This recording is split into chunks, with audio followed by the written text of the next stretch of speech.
Hello, my name's Alex Pentland, professor at both Stanford and MIT, and I was asked to talk about how can we have democracy, good governance in the age of AI. And this is, of course, a really impressively difficult question and one that is incredibly important. And it's worthwhile to look backward in time and ask, where else have we been confronted with things that are so complicated, so challenging, that ordinary citizens couldn't imagine really being able to cope? And I think there are several examples. One is law. Law is very complicated, and this is why we have lawyers who have a fiduciary responsibility to represent people. The same thing is true in medicine, where we have doctors whose duty is to represent the patient. And even in accounting, where accountants are required to represent their clients. In each of these cases, we have agents, human agents, that are supposed to represent the interests of the client. And one can imagine building AI agents that work for the individual and are smart enough to be able to bring all the factors to bear to make it a reasonable amount of complexity for the citizen to be able to deal with all of these complexities of misinformation and political detail and intrigue and so on and so forth.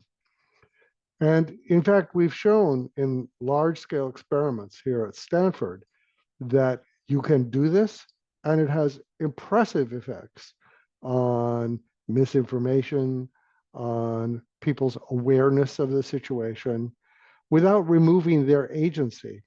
It's merely like Google search, but guaranteed to represent for the individual, not for whatever entity is trying to persuade it. And in representing for the individual, it's not in an echo chamber. It's trying to present all the different sides in a way that are understandable. And the short thing is it works and works well, represents minority views, does many of the things you would think about. And the key is the AI doesn't try to make decisions for you. It tries to help you in your deliberation. It tries to provide information that can be useful to you without persuading you one way or the other.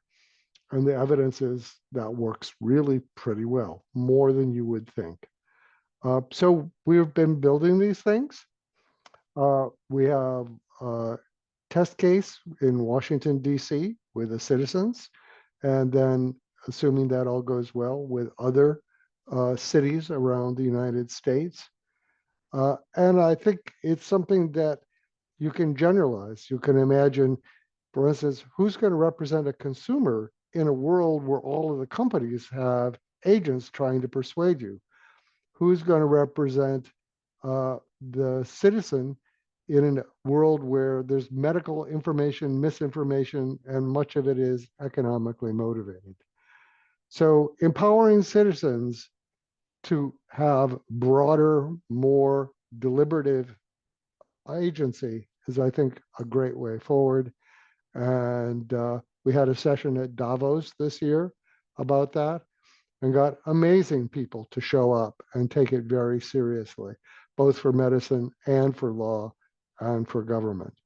So it represents a way that is forward, that helps things. It's probably not the ultimate answer, of course, but it's certainly the case that in a world filled with agents, we need agents to represent and defend ourselves. So thank you. And for more information, please feel free to contact me through Tuan and Boston Global Forum or at alexpentland@gmail.com. Thank you.